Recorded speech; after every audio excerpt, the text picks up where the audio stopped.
So thanks everybody for coming. We're very excited to chat and recap our workshop, which was a super great success. Thank you all for all of your hard work and dedication for making it happen. CMRPC, excellent as always. You already know I can sing your praises all day, but we got a lot of great feedback from the public, from staff, et cetera, et cetera. I mean, it was really fantastic, and we're looking forward to recapping that later. So Dave, I think I will kick it off to you as chair instead of blabbing on myself. And if you want to share your screen or anything, let me know. But I'm going to just project the agenda for this evening. Okay, everyone can see that all right? Good. All right, so I suppose we can see it, yeah.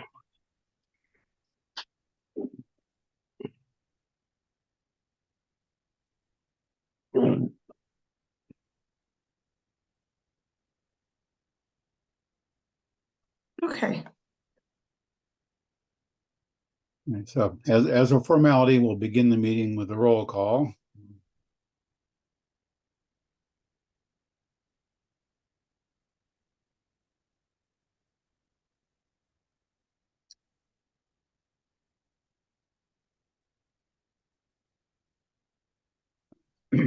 We pretty much know who's on, but I'll go through a roll call anyway. John Allen. Present. Guru Anand. Not present. Andrea Bresnahan. She's here, but she's on mute. Present. Okay, Julie Capizzello. Bob Carroll. Bob Carroll's here. Doreen DeFazio. Victoria Duckworth. I'm here. Susan Duvall. Lindsay Fox. Here. Anne Marie Foley. Here.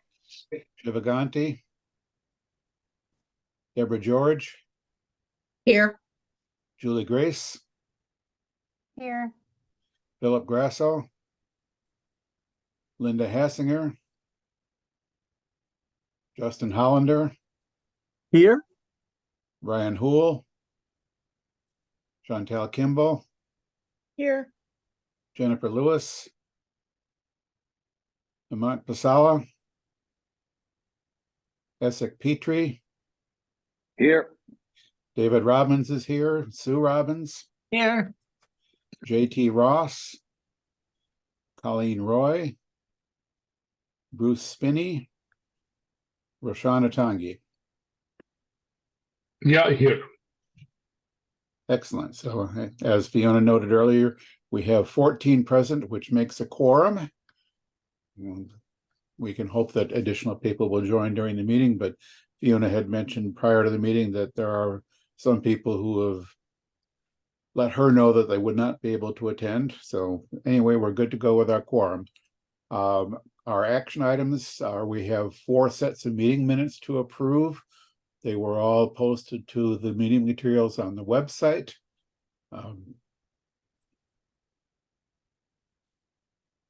I could take a motion to approve any one of them or all of them at once, however someone cares to make a motion. I motion to approve all of them at once. Second. Excellent. Moved and seconded to approve the minutes of August 7th, September 18th, October 16th, and October 19th as drafted. Is there any discussion of the motion?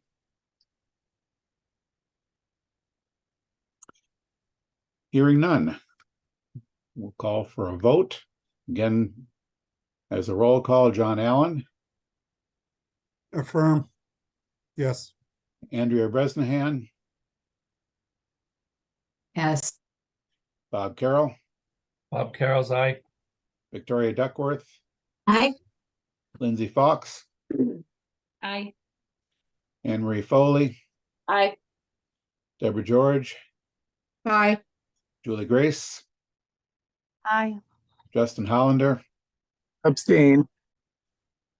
Chantal Kimball. Aye.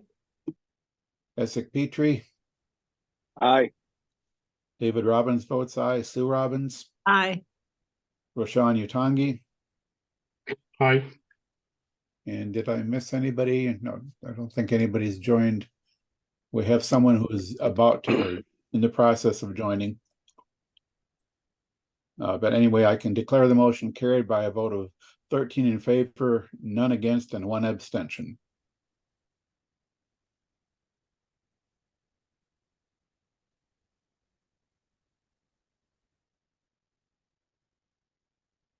We'll welcome Colleen Roy to the meeting.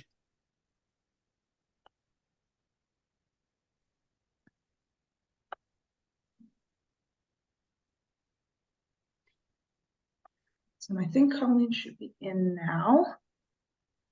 Let me keep my eye on the panel. All right. So Dave, if you have nothing else to bring up as share, I think I'm going to allow Sarah to share her screen and take it from there. Yep, I'll just make one note in connection with the minutes that we've just approved, is that the position of clerk for the committee, I think, is still sort of up in the air. When we elected officers back in August, no one volunteered to be clerk, and Colleen offered to serve temporarily as clerk. It's not on the agenda for tonight, so I don't want to take any action, but for the next meeting, if we can think about anyone who would like to serve as clerk going forward, we can take that up at the next meeting. So with that, on to Sarah. Great. Thank you, Dave. Thank you, Fiona. And hello, everybody. Elena and I wanted to take tonight to go over the workshop, both for folks who weren't there, but also so helpful for us if there's any discussions or conversations you had with participants. Oh, this is happening again where it goes forward without my permission. But if there's any discussions you had with participants that would be helpful for us as CMRPC to hear, we really want to make sure those are documented as well. Can everybody see it okay if I keep it like this? Yep. That's Cool. fine. Thank you. So some overall themes that came out. Sidewalks. At every table, people were talking about sidewalks, especially at schools, but also everywhere. Another big theme was, people in Grafton really care about community, and they want other opportunities to build connections, to build supports in Grafton. Residents really value the town common as a space, but we heard some issues about safety, especially with pedestrian mobility. And recreation was a huge value that came out, especially playgrounds, especially Grafton's fantastic water features, and really boosting accessibility of trails. Sidewalks, we had to make it its own table. So here's the poster. Some themes of where people would like to see more sidewalks. Again, the town common, around schools, especially the Millbury Street Elementary School and Millbury Street in general, and Route 140. I think Chantel was at this table. If you have anything to add, or if anybody else had conversations about sidewalks that they'd like to chime in on. Nothing really to add, just that the participation was very enthusiastic, and a lot of people were pretty excited to mark up the map and show us where they felt like there were opportunities to improve pedestrian safety. So it was a really good dialogue. So glad. Thank you. Our second transportation table was on mobility hubs. So we had two activities for this. One was, where would you like to go in Grafton using a transportation mode other than cars? So this was more of a visionary, where would you like to go? Biking, walking, using the bus, using the train. And then our second activity was a stringing activity of where do you currently go in Grafton? So this activity was to look at, where the nodes are concerning transportation, so we can start the conversation of mobility hubs, which could mean bike infrastructure like a bike rack, or maybe a potential for a bus stop in the future. Ideas like that. Where are the specific locations where people are coming and going a lot? So what we heard at this table might not come as a shock. Most residents use cars for everyday transportation. But there was a big demand for bikes. People said, I would like to bike places, but I don't feel like there's enough infrastructure right now to feel safe. A lot of people looked at this map of Grafton and said, most of the places I go every day are outside of Grafton, which is an interesting consideration for our transportation chapter. And very few people mentioned the MBTA station. Anything else on mobility hubs? I think it was Andrea. Yeah, I'd like to add that, Sarah. So I was on this booth, and what I would do additionally was ask people if they worked from home, and 100% said yes.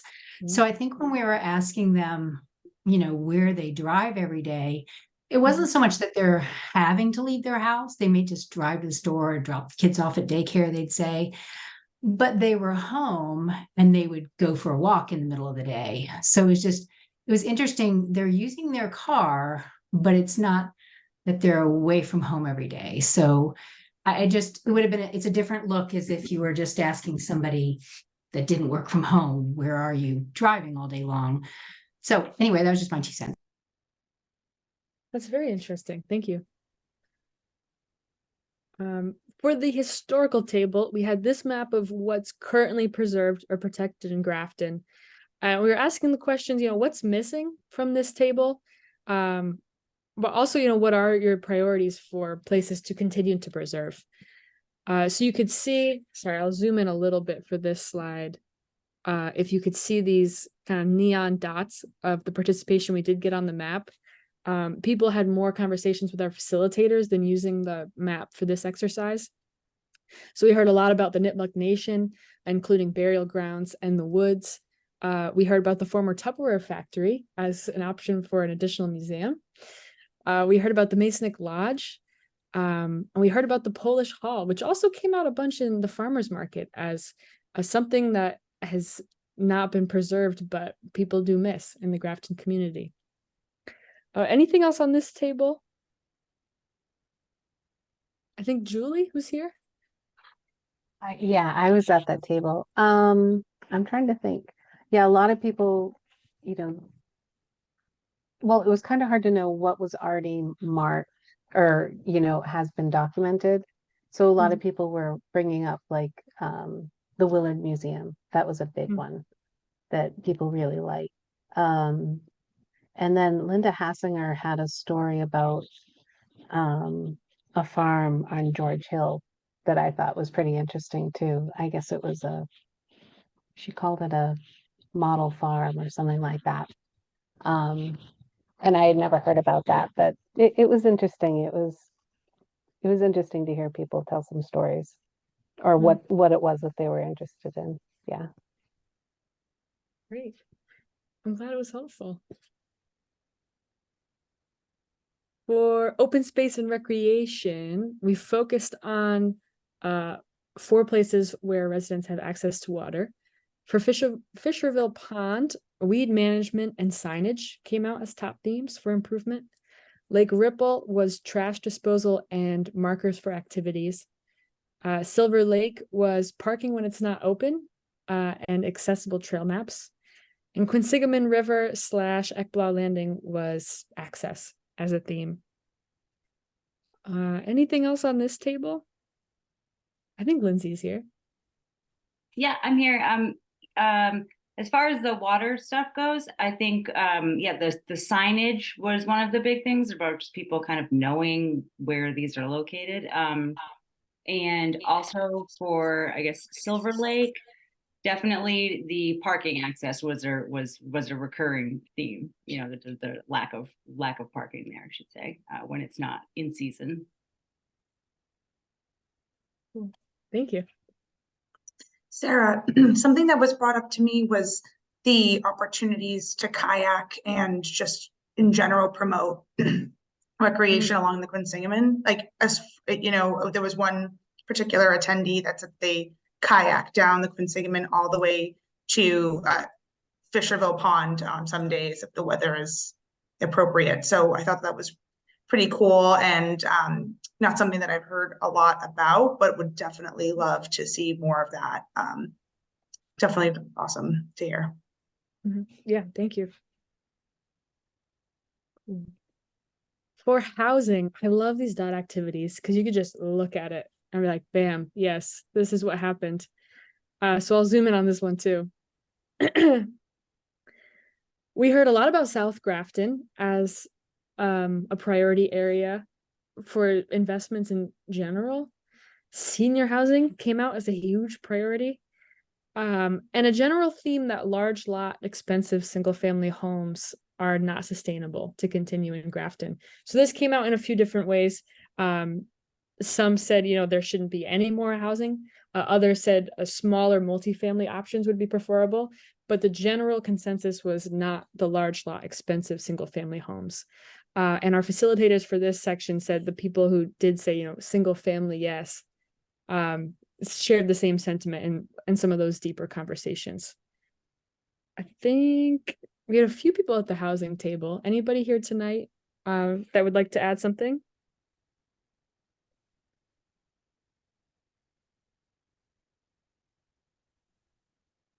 Cool. Could move on to. Can I take a quick step back to the water access? Please, yeah. I had to go consult some notes, but I was contacted by someone who was, wants access to Flint Pond to be considered in there. And I noticed it's kind of Quinsigamon. It's sort of part of the Quinsigamon River, but it's kind of up at one end of town that it maybe doesn't get a lot of attention. So and that's something that if he had been able to go to the workshop, I'm sure he would have mentioned that. Mm-hmm. Very helpful. Thank you. Economic development. Sarah, Yeah. sorry, making you jump all over. I just had a question for the group regarding the housing and the large scale apartments. So it seems like there was a lot of red responses to Upton Street / Route 140, and I just was interested to hear if anyone in the working group had a particular conversation about that area or had any thoughts. I mean, that's what jumps out at me a lot, actually, just looking at this. Just be interested to hear people's thoughts. I didn't have any conversations at the workshop with anybody about this, but I might suspect that Upton Street Route 140 got a lot of red response because of two developments that are sort of in that area. They're currently in some part of the permitting phase. There may be some sense that there's already a lot there. Mm-hmm. But I that's just kind of a guess on my part. Yeah, I was curious, I guess, if folks were if they were maybe voting because they had a particular project in mind, or if they just in general didn't think the area was suitable. It's interesting because on Upton Street there are quite a few existing apartments along the street. Small to medium size. I guess it's what does large scale mean in the context of Grafton? The largest single apartment development that currently exists in Grafton. Right. Well, I'm not sure. Quite a number of the buildings are relatively modest. A dozen or two units, and there are some larger developments in the works. Mm-hmm. But I don't know what comes to your mind when you picture large scale apartments might be something a lot larger than anything we've seen in Grafton. Mm-hmm. Yeah, and it's interesting too. Our residential multifamily zone is a large, chunk of it. Really, most of it is Route 122, and I'm just seeing mixed responses there. Just interesting from my perspective. I have a question too for you all. When I just stopped by to see this, I didn't really spend much time, but the picture of mixed use, and it doesn't have really a lot of description what that means. And I think we're getting a lot of green there because that looks really adorable, the little shops with the little apartments up top. But I think that just might need some more clarification when a resident is thinking about what they're really saying when they're allowing mixed use. Can you explain what your perception of mixed use is? Well, I lived in the two fastest growing places in the country previously in Alabama and in Florida. And we rezoned areas mixed use, and they came in with these exact same drawings with adorable shops and businesses up top. And so, of course, everybody wanted that because they wanted that community feel. But when it came time for development, because it was zoned mixed use, they could just develop it, with just shops and strip malls, or they could develop it with apartments on top. So, I mean, the idea of mixed use is just, oh, well, it could be both or one or the other. So it was just a little bit of a question mark for me. What do we mean by that? Because I see a lot of green. Yeah, I suspect that, people, or it's sort of as an abstract concept and kind of with reference to the picture, that's probably what they pictured. Going forward, if to the extent that we follow up on this with more detail, we probably would want to get somewhat more specific. We can, for instance, reference the existing mixed-use zoning in Grafton, which is all relatively small scale in terms of the the kind of developments that they contemplate and the areas that are available for development. So one, if we pursue some strategies here, as somewhere down the line as part of our plan development, we probably want to be to get some more clarity. If we're proposing something changing or something different, we probably need a lot more clarity on what that ought to be. Because yes, the term covers a rather wide variety of possibilities. Yeah, that's true. Yeah, and I echo what Dave said as well. It makes me think that we need to tease out more, like do some more thinking around strategic planning around, how we maybe want to work with zoning to create design guidelines that align with, the public's, what the public would like to see, especially in our existing, mixed use areas. But yeah, it's really encouraging to see folks wanting to see a mix of uses and promoting, dense development. But yeah, that was my thought. Kind of went to, how can we kind of create this this image and try and bolster this type of development style going forward.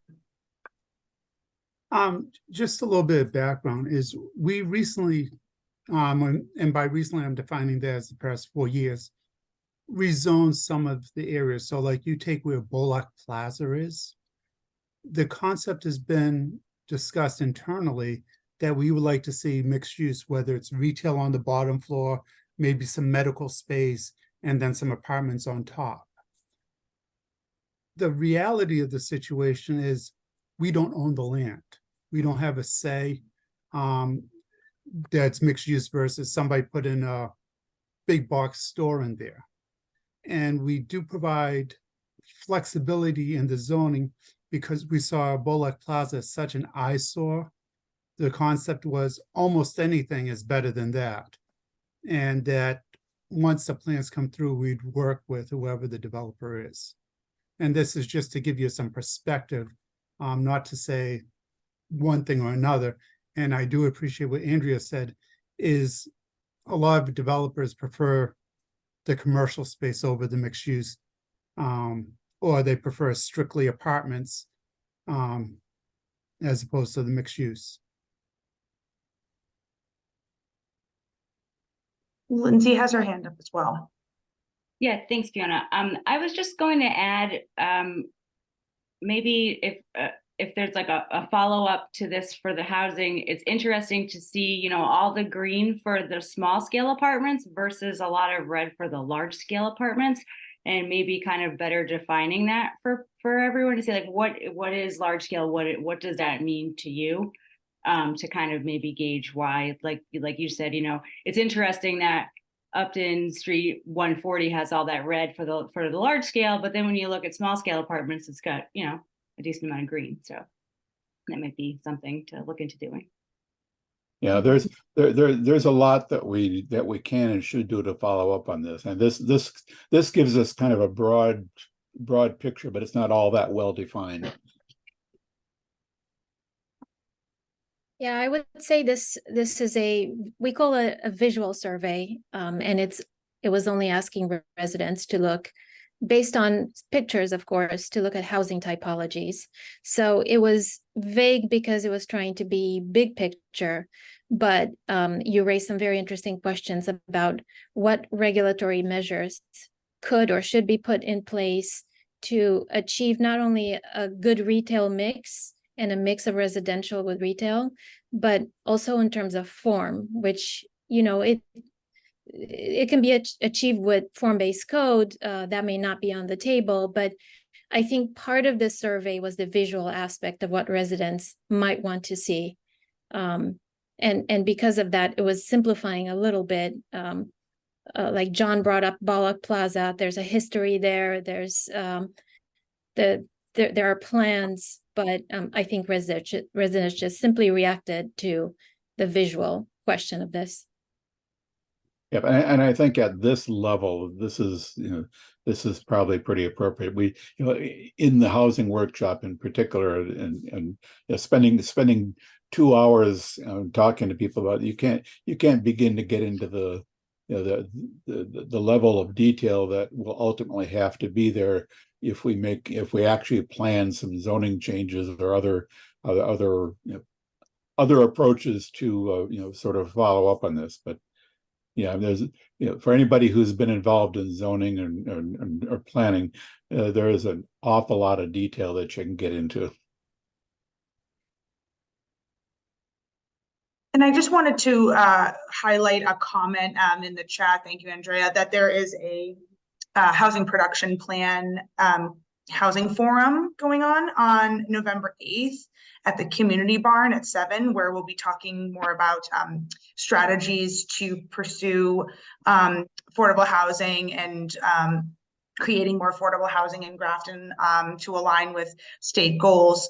So I think this will be a really pertinent conversation to continue there as well. The housing production plan, for those who may not know, is a requirement for the community to update every 5 years, or how we're actively achieving our goals in terms of production of affordable housing. It does also allow the town to, with the certification of a housing production plan, it does allow the town to pursue safe harbor status as well.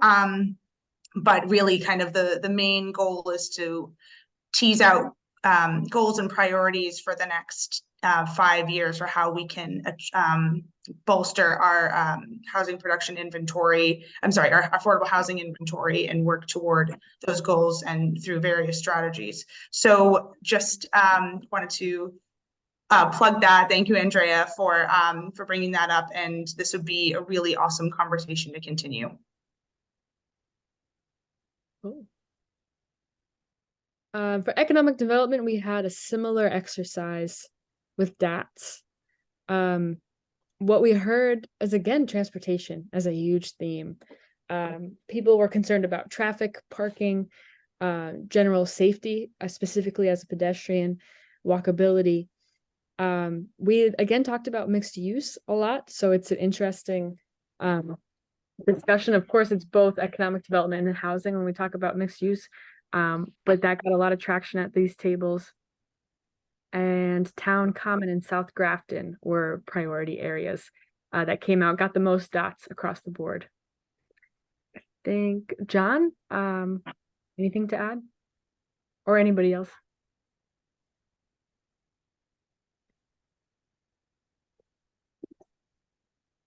During those discussions, Was there any for economic development? Did people suggest what kind of businesses they would like to bring in?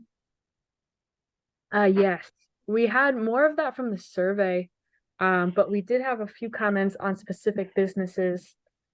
I'm trying to think. It was less on grocery stores, Yep. more on retail. I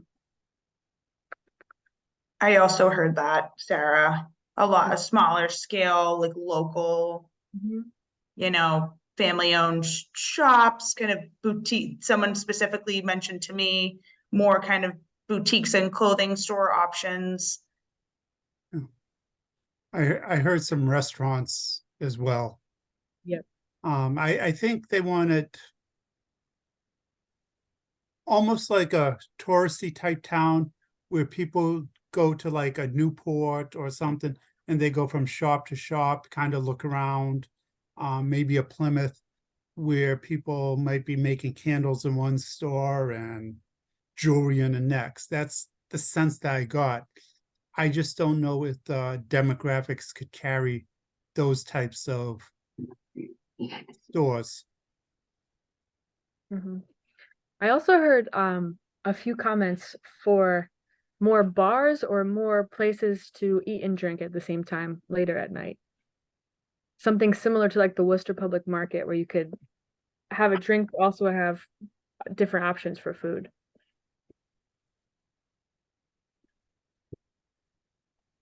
And on that note, some of our staff notes also recorded comments on organizing events in those areas, which is, you know, in line with a lot of the experiential retail that we see developing on main streets, as opposed to classic retail. So we got a few comments about organizing events, farmers markets, and anything that would draw people to those areas. Which is something that, you know, unlike intervening in retail mix, the town can certainly facilitate the organization of events in those areas. And Sarah and Elena, just for maybe some of the non-planners in the house, can we talk a little bit about the 18-hour district? I'm seeing a ton of dots in the common and Westboro Road as well, and I think it might be we might just explain that. Yeah, so this is a common measure, if we can put it that way, in downtown revitalization projects. But this also came of our interview with John, who suggested that if some of these commercial areas would stay open later rather than just cater to the lunch crowd, we might see more vitality in these areas, and we could attract some businesses that have extended hours. Of course, there's the question whether or not the density around these areas can support such an 18-hour district, but certainly Worcester Street could be a candidate for, again, extended hours. That's simply what that 18-hour district means. It means restaurants, businesses that stay open late, and everything doesn't close down and empty out after the workday is done. I think it's so true, Elena, what you say, in order to kind of move toward that type of style of a downtown, the density matters, and helps with local business promotion and kind of getting to that point and kind of what that might look like in the common as we try and mix different land uses, particularly housing, to get there. And it's just interesting to me because I feel like the average person will look at land use as, oh, this goes here and that goes there, as opposed to, creating a more kind of diverse land use mix to kind of get to these lively downtowns that we, that people clearly want to see. So just an interesting thought. And there's a lot of mixed use at the bottom as well. So that's a common theme. Yeah. It's Anne Marie. I just have a comment. Sorry, if you see my hand. I think that just to John's comment, that certainly I think we do have the aptitude and the population for some of these smaller establishments, like for example, Pecorino. When they first came to town, I couldn't imagine, how that was going to do here. And she has thrived for many, many years. Paisley Boutique, additionally, and the country store. And you look at a town like Hudson, with a population that's less than ours, and what they've done to their center is just really fabulous, and kind of creating exactly this kind of that 18-hour area where there's shops, there's different little boutique type things and eateries and drinking establishments. So I think that I love that so many people put the dots there for these things, and I think that we can support it. Thanks, everybody. One last table to touch on before we go into visioning. The quality of life table, or as we called it for the activity, community in Grafton. So we were asking, what are your supports? What are formal supports in Grafton? How do you find community here? We started with just existing community, but the facilitators in a stroke of genius changed in the moment to also add, what do you want to see? Because a huge theme coming out was, there are a lot of people who had nothing to put on the board. So this was an opportunity to, say, okay, what would you participate in if you had more opportunity? And I have a better picture of this if you want to see all of the results. But a big thing, more opportunities, especially for recreation, especially for trails, social events that included getting outside. The top existing supports included the food bank, pickleball, religious institutions, and neighbors, which is very sweet. Top requested, more rail trail. Walkability again came up. It was on everybody's mind. And also entertainment could include, we had a few comments for a movie theater or a bowling alley or things like that. Cool. And with that, I think I'll turn it over to Elena to jump into visioning. Well, if I can add just a couple of comments. Sorry, Victoria. I was at this table. Yeah, absolutely no problem. I'm probably going to be unnecessarily duplicative, but I walked away kind of surprised seeing how many people struggled with adding moments to this board until they were sort of prompted. So I thought there were maybe two kind of takeaways, that maybe people felt like they were repeating themselves, even though it was novel to us, because this was one of the last things that people kind of came through the horseshoe. Mm-hmm. So I thought that maybe this sort of open-ended question would be served better at the beginning, where we were forcing people to kind of get those creative juices flowing and think about their community earlier versus later, like the things that they're actively engaged in. But regardless of that, to your point, a lot of people were very open about looking at kind of open space and recreation, which was something they had already engaged in, which I think might have been one of those reasons. And so I kind of thought, like, are people just not engaging in things in Grafton, or maybe our folks are just super outdoorsy, which is also a super important point to learn, right? We just might have a very active outdoorsy group. But my ultimate kind of takeaways were that Grafton residents might either leave Grafton for their social quality of life, which could be true, or it could also be a reflection of the kind of people that come to events like this, that they don't do a ton outside of their home, and they were more interested in engaging in some of the other points, like about maintaining a certain kind of community. It's a better community for a lot of biotech and tech in Boston and Worcester and that kind of thing, right? So that's also thoughtful to think that a lot of these folks genuinely don't have time to do much outside of their working lives, and I relate to that a lot. So the fact that I felt like I had a lot of kind of awkward silences and moments where I had to kind of prompt people to move out of their confines and think about the things that they like to do kind of made me think, well, how can the town encourage people to engage in their communities a little bit more. And like I don't want to become like a solution oriented space here. That's not what our ultimate purpose is.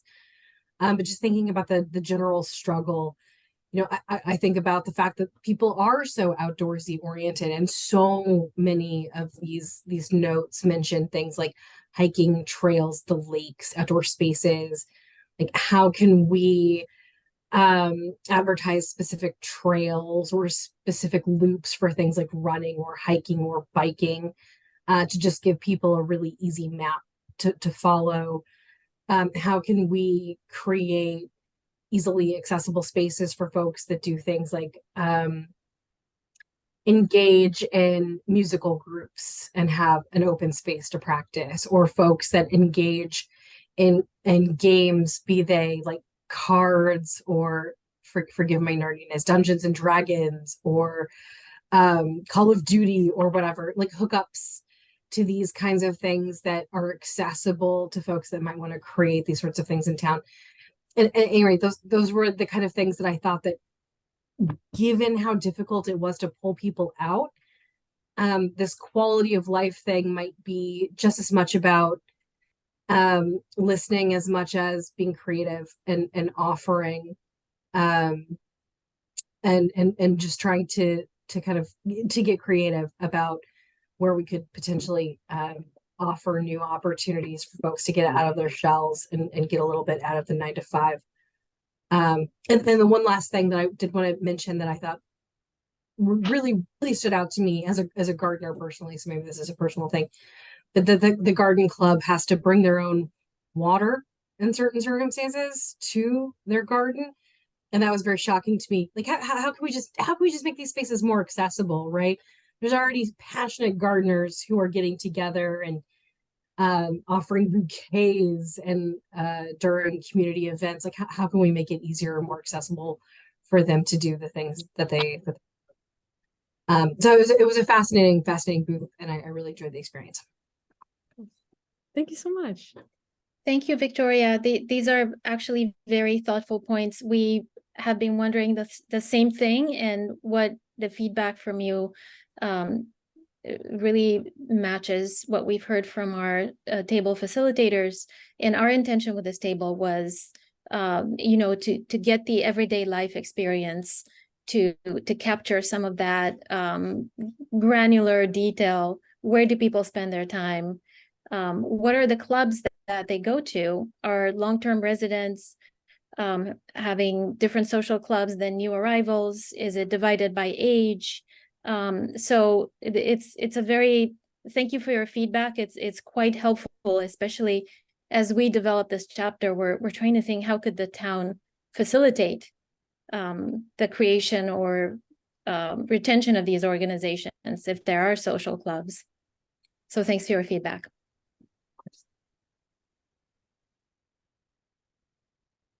Anything else on the workshop? Are we ready to move on to visioning?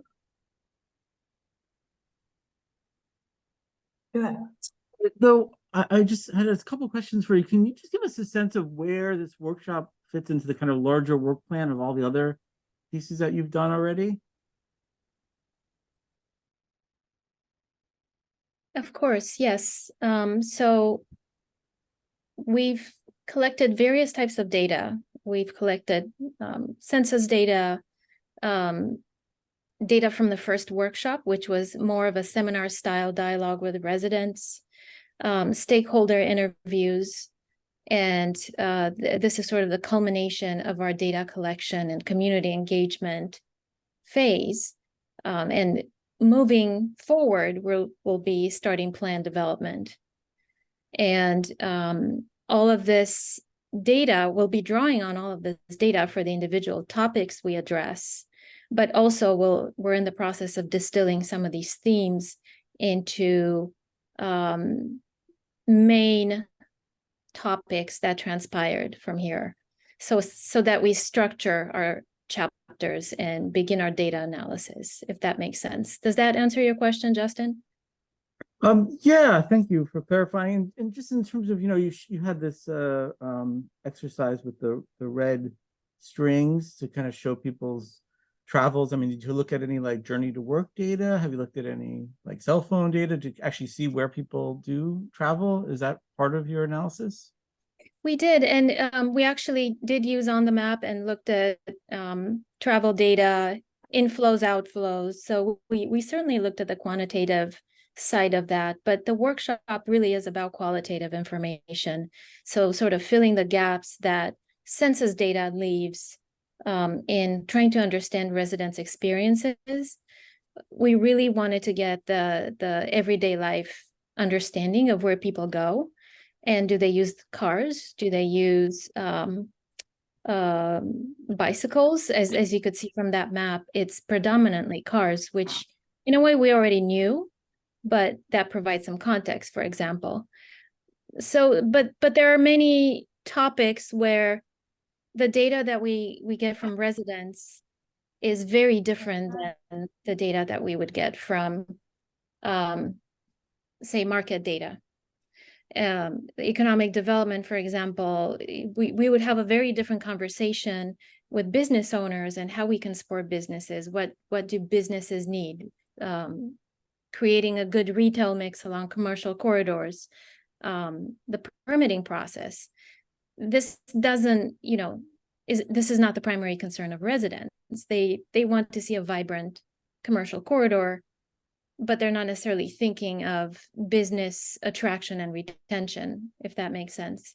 So this is why, the workshop activities were a little bit more personal, more anthropological, if you want, versus a quantitative exercise, which the census data would offer. I should say we're a little bit limited in the data we can collect. So we haven't done a market analysis per se. We could, but that, doesn't necessarily belong in a master plan. It belongs in a neighborhood plan. So trying to stick with the genre that the master plan is, we did the big picture data collection from census. And then this more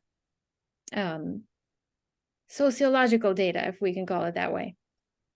Yeah, so Elaine, I don't want to hog this, but just one more, just pushing on that. So I appreciate that process, but what about like more like a land use analysis or build that analysis? Have you done anything like that? We normally don't do a build out analysis for a master plan, but that certainly could be very informative. When we approach the land use chapter, we won't be doing a zoning audit, but we'll be analyzing specifically, let's say, commercial corridors. Is the zoning outdated? Could there be an update of uses to facilitate attracting businesses? Are there special permits required where they're not needed? So this is the level of analysis that we would see in a master plan, and also sort of the big picture. Can we connect these commercial areas? Do they need to be connected? Maybe they don't. We try to get that information from residents to a certain extent. I don't know that we have any conclusive information, but these would be the larger concerns of the land use chapter, and we will certainly get to it in our future sessions when we work on chapter drafts. And one thing I just wanted to add, just to respond to Justin. So this was before, I was very new and Graft at the time, but there was a colleague of Elena and Sarah's at CMRPC did work on closing out a build out analysis that I will share that data with Elena and Sarah. It's still being tweaked, so it's still in process, but we're hoping that by early 2024, that will be finalized and incorporated into this effort. And I don't know if I can just add to that, Justin, and certainly our previous master plan does have that information. So there is a land use chapter, obviously, and then as part of that, there is a specific, which was CMRPC, as a matter of fact, undertook the land use inventory and analysis of the build out. So that is in our previous plan with numbers, population numbers, new residents, current and new students, et cetera.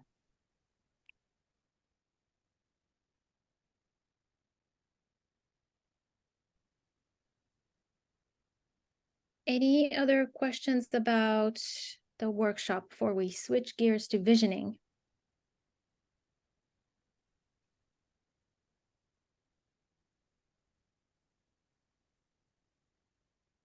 So in the remaining time, we wanted to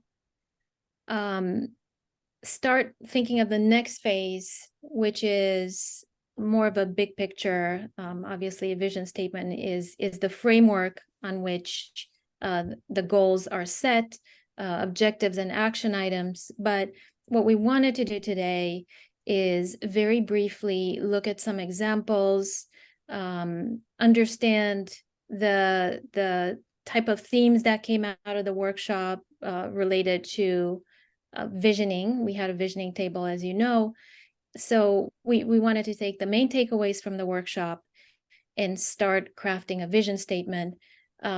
It's it's difficult to craft a vision statement per se, the paragraph itself live, but we certainly are hoping that today we will come up with a few bullet points, and Sarah will do live notes and try to incorporate some of the feedback from residents, but we also want your thoughts on what you think the vision statement should contain. I know most of you are familiar with what a vision statement might be, but I think it's useful to begin with, and we do this with all of our committees, with the difference between a vision statement and goals and objectives. Obviously, the vision statement looks at long-term aspirations, shared purpose, what is unique about Grafton, what are standards of excellence. It would focus on things like quality of life, and it essentially provides a framework on which we can build the goals in future session. And unlike the vision statement, the goals are obviously focus on things that can be achieved in the future, whereas the vision statement is aspirational. And objectives and action items are focused on more quantifiable results, very practical and concrete actions that should be taken. And again, the vision statement is the big picture. So Sarah, if you could move on to the next slide. We sent these ahead of time, so I won't spend much time on them, but we wanted to share some examples with you to see the variety of not only topics, but also formats that the vision statement can take. So they can be a narrative, they can be several paragraphs, as you can see in Mendon. And this is the town of Hopedale, a very brief and concise paragraph, sort of capturing the main points, the keywords. Again, this is part of this exercise is incorporating keywords that came out of the workshop, but also keywords that you as a committee think should be pertinent for the vision statement. The next example is an example with bullet points. So this is absolutely a valid way to craft a vision statement. We sometimes start with the bullet points and end up with a paragraph, or the committee thinks bullet points can capture better some of the variety of topics that come out of visioning exercises. And we have one more example from Rutland. We thought this might be interesting to share because it's divided by topics. So one thing we could do is approach the vision statement by larger themes such as economy, community, small town feel, which is a very common concern of residents. So we could also divide it by topics and approach it that way. And if you could move on to the next slide, we also wanted to share the previous vision statement with the committee. It's some of the themes in 2001 we saw come out of the workshop as well. So some of these themes endure: the strong sense of community and the need to maintain a strong sense of community The need to protect the historical New England village feel, so a concern with preserving that small town feel. Pastoral landscapes, open space preservation. So these are considered prior, they were in 2001, and many of the residents in the workshop made very similar points. And also this need to balance housing development, economic development, and this sense of community and small town. So that's been a recurring topic in our first workshop, in our second workshop, and also in the survey. So I think what we would like to do next is take a very quick look at the keywords that came out of the workshop. And then Sarah will take live notes, and maybe we can start crafting some of the bullet points that incorporate the feedback we got from residents. So if you could move to the next, Sarah, we've identified some main topics. Interestingly, economy, we've had conversations about the economy, but you know, maybe residents didn't think in terms of economic development. But in the visioning table, the focus was primarily on community, inclusion. You know, what type of community should Grafton be? It should be inclusive, it should be welcoming. Open space, a recurring theme. Preserving open space as much as possible, facilitating access to open space, natural beauty. The next topic is the small town character. So this is something that appeared in the 2001 vision statement.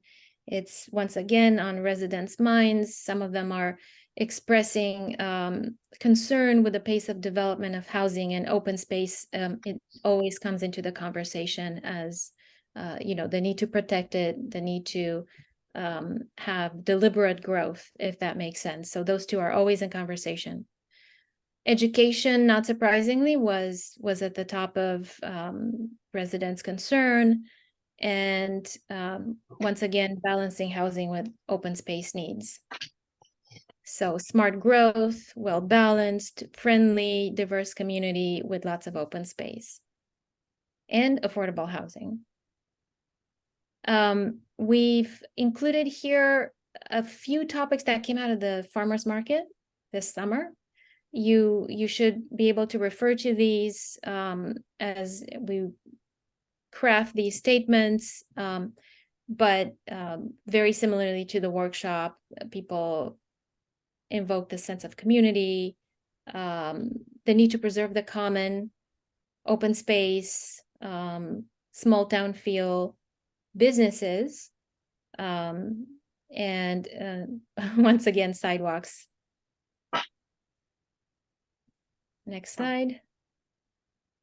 So I won't be going through the appendix, but I wanted to point out that we've included some detailed notes here from the workshop. So you see some quotes, you see some you know, specific references that residents made. I think these are really useful as we think through these visioning bullet points. So we included these for your reference. And Sarah, if we can start taking live notes.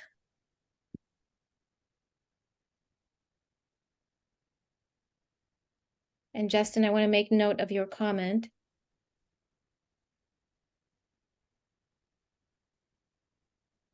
Thank you. Thank you. So Justin just suggested our first bullet point. Accommodate new mixed-use villages connected through sustainable mobility with existing villages while maintaining cherished natural landscapes and open space.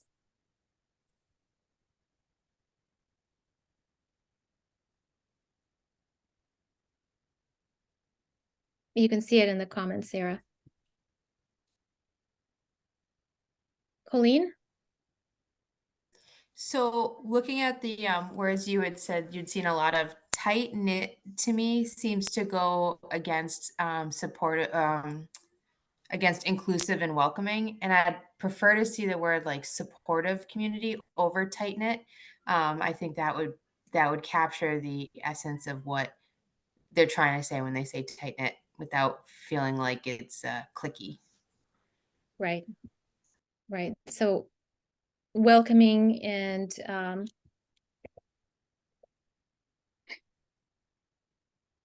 Opening. open.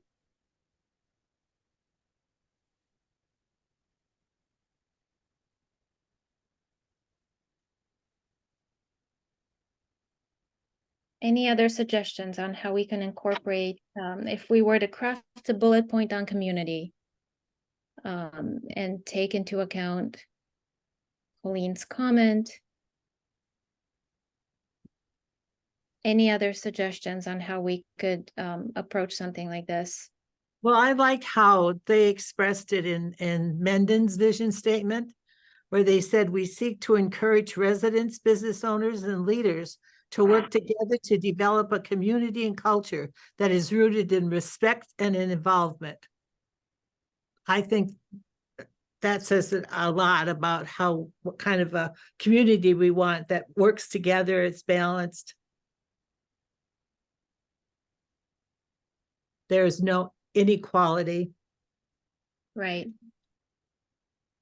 So I was thinking on similar lines, maybe some kind of an emphasis around either opportunity or desire to build new connections within the community, or strengthen connections within the community.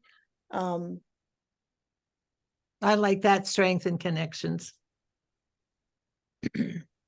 So maybe Grafton aspires to be a town that is welcoming, inclusive,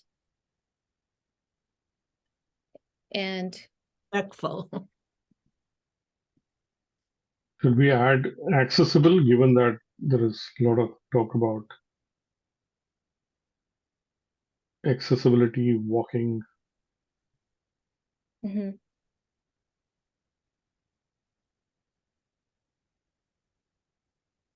So inclusive of residents of all incomes, abilities, Skill sets. skill sets.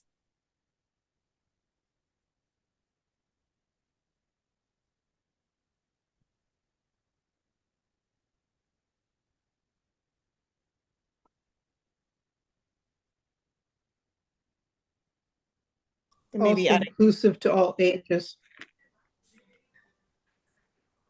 and I was thinking backgrounds. Religions. And I'm thinking, just to interject, it's Anne Marie. I mean, I don't know, the vision statement doesn't have to be, well, typically your vision statement for a business or an estate or whatever it might be would be more of a global look. So I think, you're catching it with, inclusive.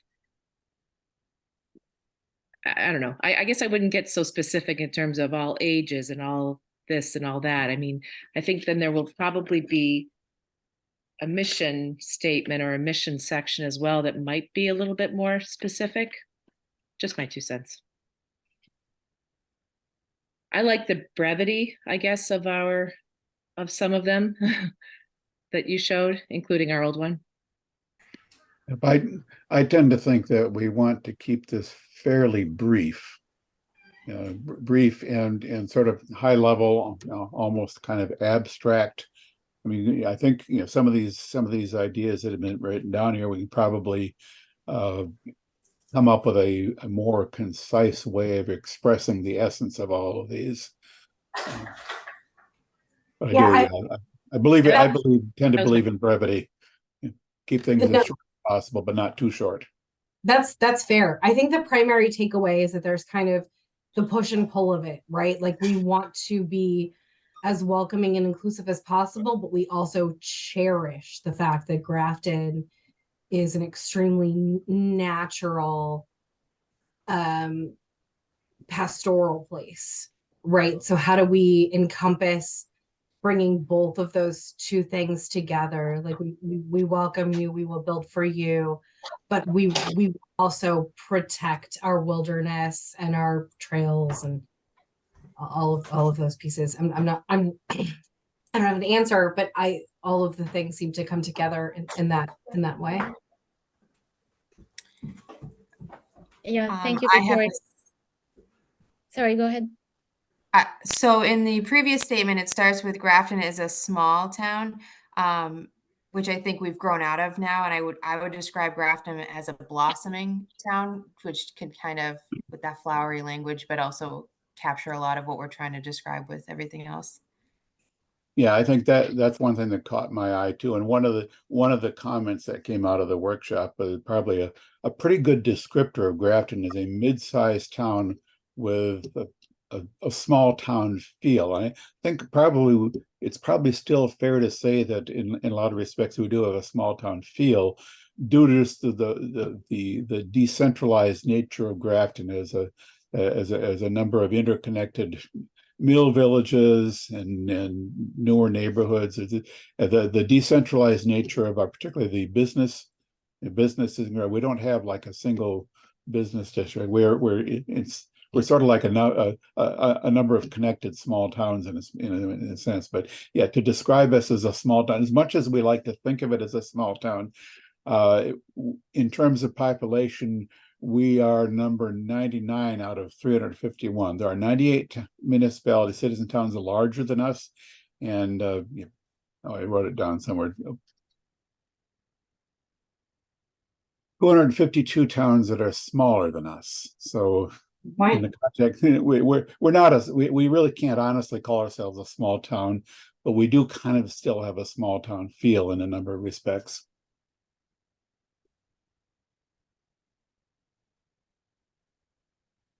Yeah, I don't want to weigh in too much because obviously I I work for the town and I don't want to come to the conversation, but I just will say that the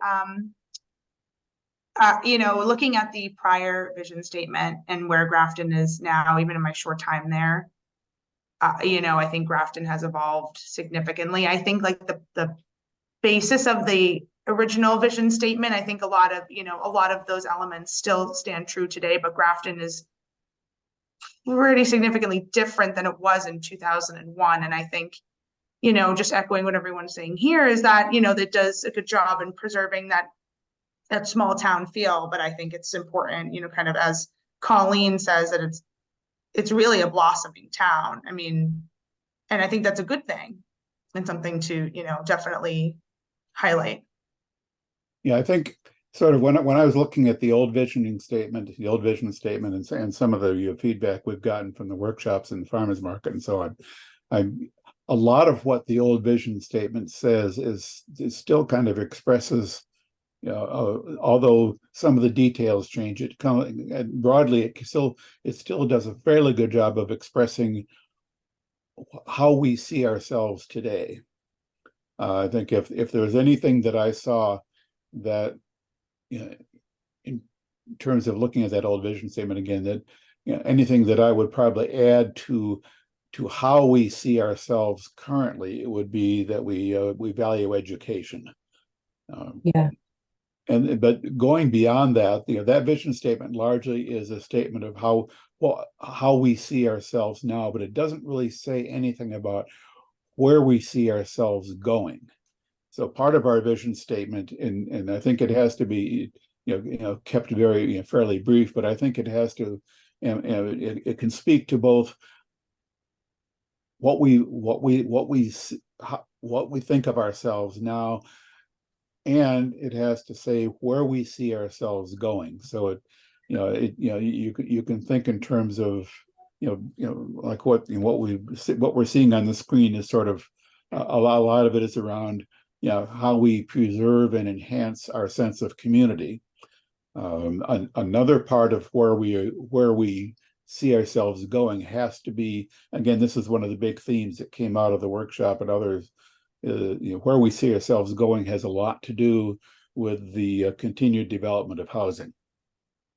And we can go off the deep end and talk about that in a lot more detail, which we will get to. But in terms of a vision statement, we probably want to see ourselves going forward, in addition to continuing to develop and enhance our sense of community, which we've just been talking about. We also want to get into a little bit of how we see housing development going forward. And we've mentioned earlier that people are clearly not happy with the current direction, which is the continued development of large, expensive detached homes on large lots. And again, without getting into a lot of detail, I would like to see us in the vision statement talk about how we I had a note written down, how we increase the diversity of the housing available in Grafton, which ties in very closely with another common theme of affordability of housing. And the two, they kind of go together, housing diversity and affordability. That's really, if there was only one thing I would advocate for, including as a vision statement, is going forward, we need to have a lot of focus on increasing the diversity and affordability of the housing. There's a lot more to it than that, but that's one thought I'll offer here. Thank you, Dave. So it's this balance between housing development and preservation or conservation that it seems to be a persistent theme. Yep. I want to give Justin a chance to intervene here too. Yeah, thanks. And Dave, I appreciate your comments. I think we should jump off the deep end right now, because this vision statement is going to guide the rest of our conversations as a working group. And I really do think that your points about the future are really critical. Now, Elena, you said you guys have been looking at census data, so anyone has access to it themselves would see that since the last master plan, the town has grown by about just over 5,000 people. And so it was about 40% growth in the population. So I think, even if you were just to take that kind of linear growth, that we need to have a vision statement that talks about, well, if that's what's going to happen, if we're going to grow by another 30 or 40%, where are those people going to go? And I think that needs to be part. And that's kind of why I started off with this idea of accommodating new mixed-use villages connected through sustainable mobility. So that's what I would like to talk about. Yeah, and this really is a tension that has been expressed in various forms by residents, sometimes directly, sometimes indirectly. But this rapid pace of growth and the forms that it takes, either in commercial development, but primarily residential development, how do you accommodate that? And we'll certainly address that in the goals as well, but it would be essential to capture it in the vision statement as well. I agree. And you had your hand up. I'll unmute and I'll lower my hand. Just a couple of notes to add. I think also including something about investing in economic growth, certainly preserving open space, as well as a small town feel, which I think you already wrote that up there, but I think that that's an important statement to have in there somewhere. A lot of people like that small town feel. And then actually perhaps, preserving open space and expanding on recreational opportunities and or open space. And then just two other points for me. And I noticed this on someone else's master plan would be like, maybe just a statement about, government being open and accessible to the entire population, something along those lines. And then lastly, for me personally, environmental resiliency is really an important thing. Just some sort of a statement potentially about that. And that's all for me. Thanks. Thank you. And Andrea mentioned environmental sustainability as well. And this is definitely an important keyword. Well, and it's really because, we're right now at the 1 year mark for the government's plan on trying to look at how do we talk about funding these big projects and in environmental justice and in environmental growth and all of this. So there's a lot of government money out there, and it's looking at populations that don't have affordable housing. How do you build that right? We're talking about expanding But if we don't, we just have to think about what's the environment going to be in the next 5, 10, 15, 20 years. We happen to be in a really good space in Massachusetts right now, but the rest of the half of the country is going to see record temperatures, all kinds of storms. And we're going to see migration here in big numbers to Massachusetts. I mean, our state's already talking about it. So if we're talking about growing Grafton and we want to pull people in here, we better do our planning right, or everything here will be 10 degrees hotter. We won't have the ability to take advantage of some of this funding. And so I think about what is the environment going to look like if we do start developing these huge apartment complexes, tearing down trees. I mean, we want to think about, this should be an inviting place to live, but it should be environmentally safe to move here too. So that's just why I thought it just doesn't look like we've talked a lot about it in the workshops, because it hasn't been on people's minds. I mean, we haven't seen this type of climate heating up that now we're seeing, and they're predicting it's going to get worse. So maybe not for us, but our neighbors. Anyway, sorry. Thank you. Anne and then John. Sorry, I had one other thing that I had made a note of that I didn't include, but something with that would include the notion of the historical New England villages. I do think that that's an important facet of our town to many folks, and that was included in our current one. Thanks. Well, we look forward where we perceive Grafton growing. The first thing we should consider is the fact that the state or the Commonwealth passed rules, because we have a MBTA community, we have to be zoned for X amount of housing units to go up. So we should acknowledge the reality that that's a high probability.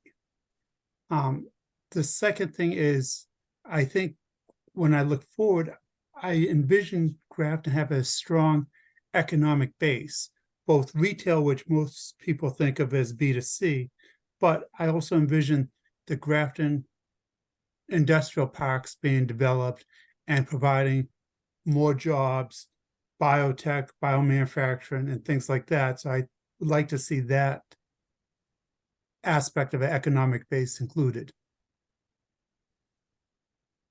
So creating not only commercial areas, but also making Grafton into an employment center is what I hear you say, John.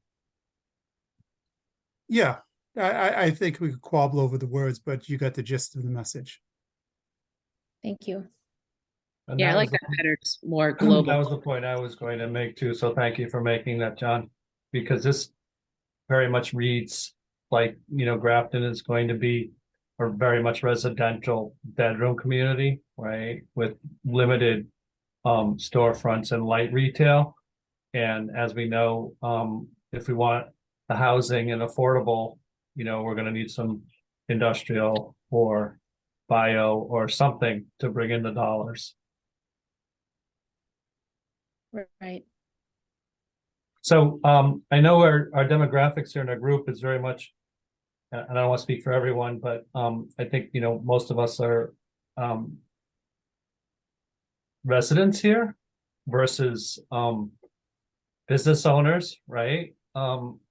Have we reached out to any of the businesses, the existing businesses or the Chamber of Commerce or anyone like that to get their perspective and what they would like? So they're entered into the mix here? Yes, we have. Okay.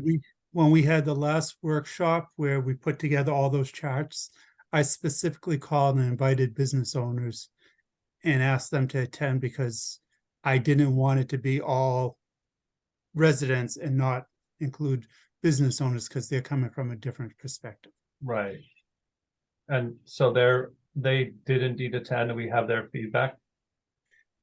Some attended, not as many as I would have liked. Okay. And we're still conducting stakeholder interviews, and we certainly have a chance to approach them that way if they are available and amenable to talking about the business perspective with us. I think it would be it would be really important to engage the business community as well as the developer community. They are two important stakeholders.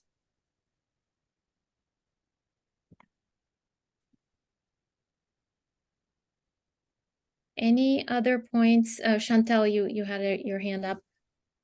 Yeah, it ties both to the history and the environment pieces. But a while back, the select board had written a land acknowledgement. And I wonder if there might be pieces of that that could be pulled. I don't know if the appropriate place is to build them into the vision statement. But the reason it felt relevant is because I know that a part of that was sort of the stewardship of the land and taking care of the land. And that seems to fold in pretty well with, the emphasis on careful development and preserving open space and environmental sustainability. I wish I could put my hands on it, but I don't recall the language myself. I'd have to go back through meeting minutes, I think, to grab it. Yeah, if you could share that with us, I think that would be really important to see. And I think your comment dovetails with Justin's comment too about population projections. Thanks for sharing that with us, Justin. This balance that we have to capture in this statement between development and growth and preservation of quality of life and open space, which are interdependent, obviously. I wanted to give Essek a chance to make a comment as well. You had your hand up.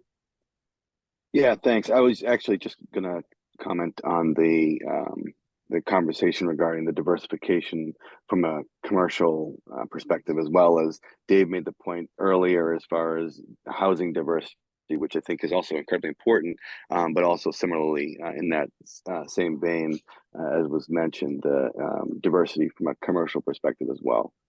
So we're not dependent on whether it's just residential or just one type of industry or commercial.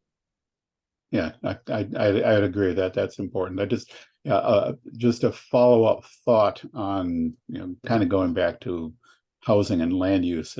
I often like to say we cannot create more land, but we can change the rules about how land is used, so that we, in particular, I'm thinking in terms of changing our land use rules and incentives so that instead of chewing up all the remaining open space, we preserve that open space for all the reasons that folks have said here and elsewhere.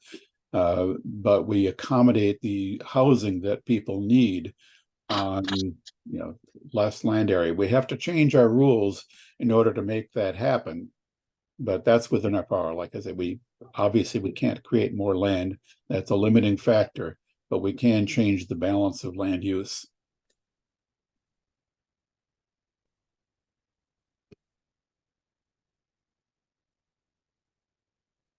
Yeah, and just to piggyback on that a little bit, and getting a little bit off the vision statement path, but it's the infrastructure that is necessary to go along with the growth that we're talking about, and how critically important it is to understand from a municipal services perspective how and where it might make sense to focus that development and how best to take advantage of that, so we can, as you said, use the land differently. Yep, that's an important part of it.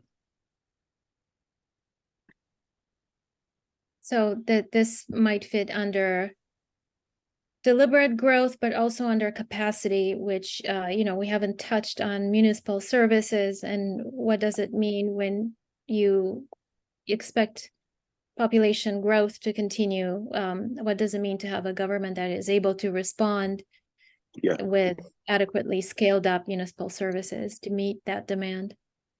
Right, and as has been mentioned, between the MBTA zone, as well as Andrea mentioning, climate change making Massachusetts a more attractive location, we should be able to be flexible to anticipate additional government incentives similar to the MBTA, which is almost forced on, but similar future ones related to increased migration due to climate change or others, is whereas municipalities are incentivized to accommodate this additional growth through funding sources and whatnot, whether it's state or federal. Thank you. And, some of the points you raised, the vision statement will be concise, so it will have a few bullet points, but a lot of your points will be incorporated as we develop the goals and strategies. Some of these points are very much useful for moving on to goals. So we'll be preserving all of your comments, try to work them into the vision statement, but also we'll use them for goals.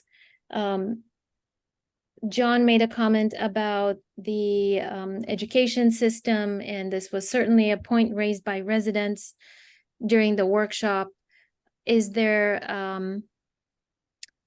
Are there any thoughts on how we can approach the topic of education and maybe capture it into the vision statement, if not in the goals? Yeah, Elaine, I did have something. And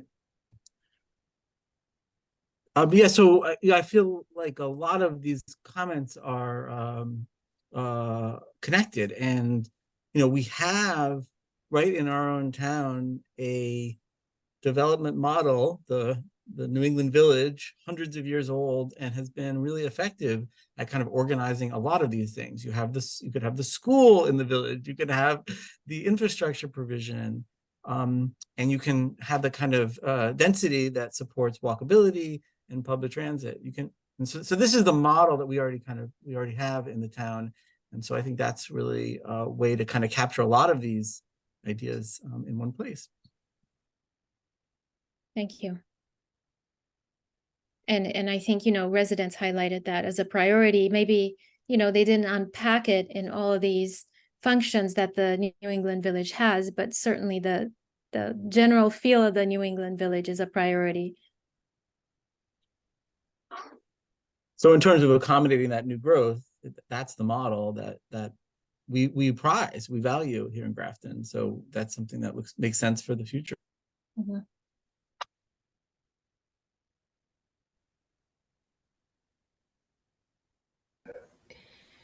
Is there a way to not include New England Village in the vision statement?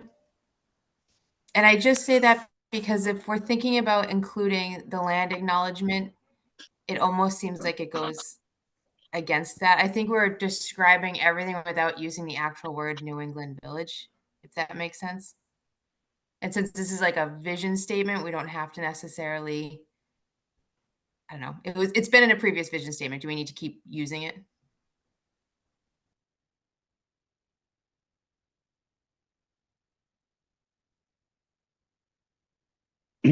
I could be picky and point out that there is one area of Grafton that's known as New England Village.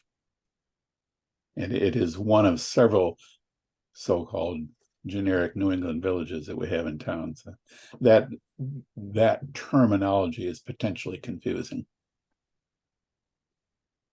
I see. So it's an actual place name. Yes. Yeah. The North Grafton Mill area has been known for a long time as New England Village. It's Yes. kind of a formal New informal England name. Village.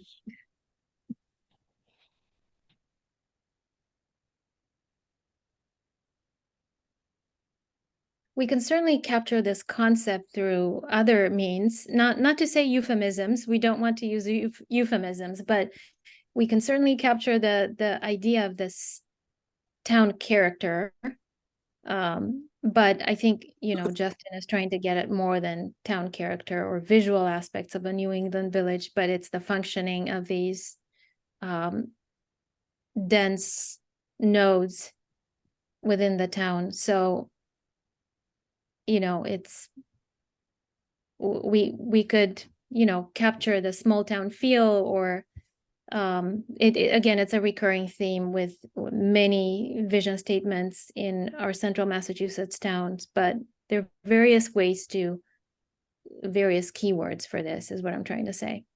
Yeah, so just to set some expectations here, Sarah and Elena, you guys are going to be, going to take all of this and draft a sort of come up with an initial proposal for a new vision statement, and then that will come back to us, and we will review it and discuss it and refine it.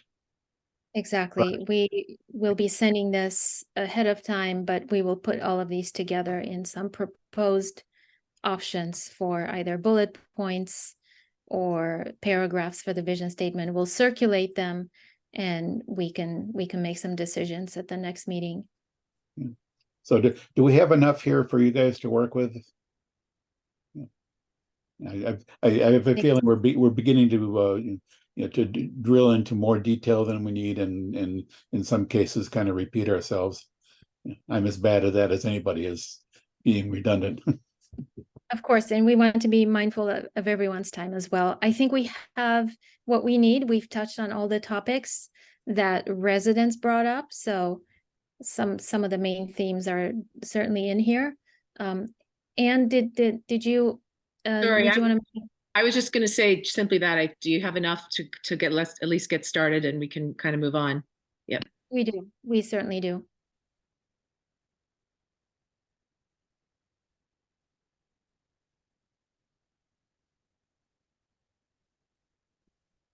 So Sarah and Elena, so we've obviously wrapped up the visioning statement conversation for now. There's a couple of other agenda items. And Dave, feel free to weigh in as well. But did you want to go over those quickly while we still have folks on? I don't want to take up too much more time for everyone, but yeah, we did have a few other items that you listed on the agenda, so let's at least briefly touch on them to the extent that we need to tonight. Okay. I think the next one, it was dates for fall working group meetings for the future meetings. I don't know what that was about, actually. So Elena, did you have thoughts about what you were envisioning for that? I know we haven't talked about it in detail because we wanted to get an understanding of where everybody was at. For future meetings? For working group, yeah, confirming dates for fall working group meetings. So that's in relation to, because we meet, obviously everyone knows that we meet every month, but it was just to delve into more specific topics. I think that was something that was floated, but yeah, if not, we can. Sorry, Fiona. Yeah, we will circulate. We're moving on to goals. Okay. And then chapter development, but we will circulate a proposal for future topics for future dates. Okay, great. I think we wanted to highlight January would be a holiday, so we can anticipate that we won't be able to do the first Monday for January. Okay. I mean, I think last time we just did the week after, so that would be January 8th. Yeah, I will make a note to change that. What, nobody wants to meet on January 1st? Tempting.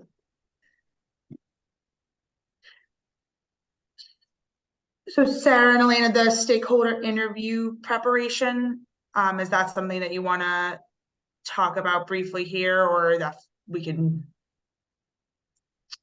delve into that for as we move further along? Because I mean, as you say, we're talking about vision statement and goals right now, so it might be jumping the gun. Yeah, so we've done some initial stakeholder interviews, but what we found that is most useful as we start chapter development is reach out to subject matter experts as we develop these chapters. So we plan to continue the interviews. We have a working list that Fiona shared with us. So once again, as we move on to developing these chapters, we will be engaging with more stakeholders. If you need me to, I can arrange some meetings with some business owners for you. That would be fantastic. Thank you, John. Business owners, developers, anyone who you think might want to share thoughts on economic development would be great. Yeah, we could talk about that offline. Thank you. Anne Marie, you had your hand up? Yeah, I just I wondered if you could share with our group somehow who those stakeholders are that you are contacting or plan to contact, so that way if we have ideas on that. Absolutely, yeah. We don't have the I don't have the list in front of me, but Not today, just at some, going forward. yeah, they very much line up with the topics of our chapter. So land trust, affordable housing partnership, and all the institutions and boards that surround those topics. We'd I be can happy. send that, Anne Marie. Thanks, Fiona. Yeah. And again, if you have additional suggestions, we are happy to take them. I mean, I do know business owners who would certainly welcome giving some feedback. So happy to share some of those folks' names with you. That would be great. Yeah, we're definitely interested in the perspective of business owners, both employers and also businesses that provide services, and business owners that have to go through the permitting system. It would help us understand how to facilitate attracting and retaining businesses. So small businesses, large businesses.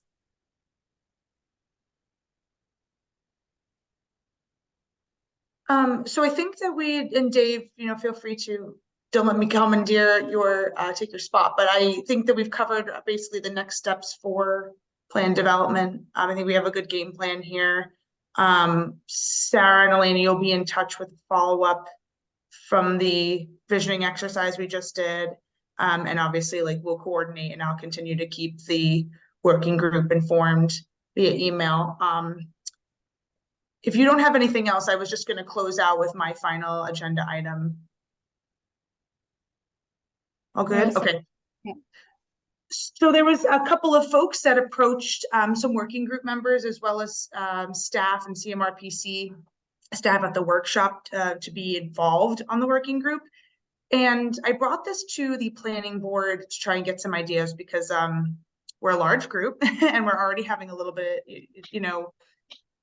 quorum is obviously always in the back of our mind, but also trying to be as inclusive as we possibly can. So the suggestion that we came up with was offering an associate member position to the 3 individuals that reached out.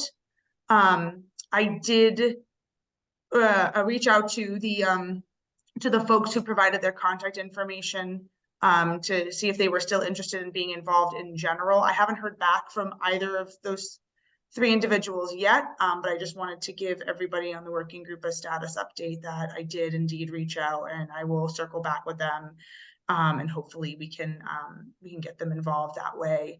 I'm just really reluctant to grow the group to grow the group even more, and I think associate member might be the best way to do this. So if anyone has any thoughts or comments about that, feel free to share them, or you just let me know. But I will keep you all posted, and hopefully we'll have some more new faces at the next meeting. All right. And is there anything else at this point? I think we've reached the end of our agenda. We have an agenda item labeled public input. And as far as I can tell, we have nobody on the Zoom other than working group members, staff, and CMRPC. So unless one of us has something that qualifies as public input. I move to adjourn. Second. Moved and seconded that we be adjourned. The motion is not debatable, so I will call the roll. If I can find my roll here. John Allen. Yes. I think Andrea left the meeting. Julie Capizzello. Bob Carroll. Aye. Victoria. Aye. Lindsay. Aye. Anne Marie. Aye. Deborah. Yes. Julie. Aye. Justin. Yes. Chantel. Aye. Essek. Yes. Dave votes aye. Sue. Aye. Colleen. Aye. And Roshan. Yeah, aye. Motion carried unanimously. We are adjourned. Thank you all.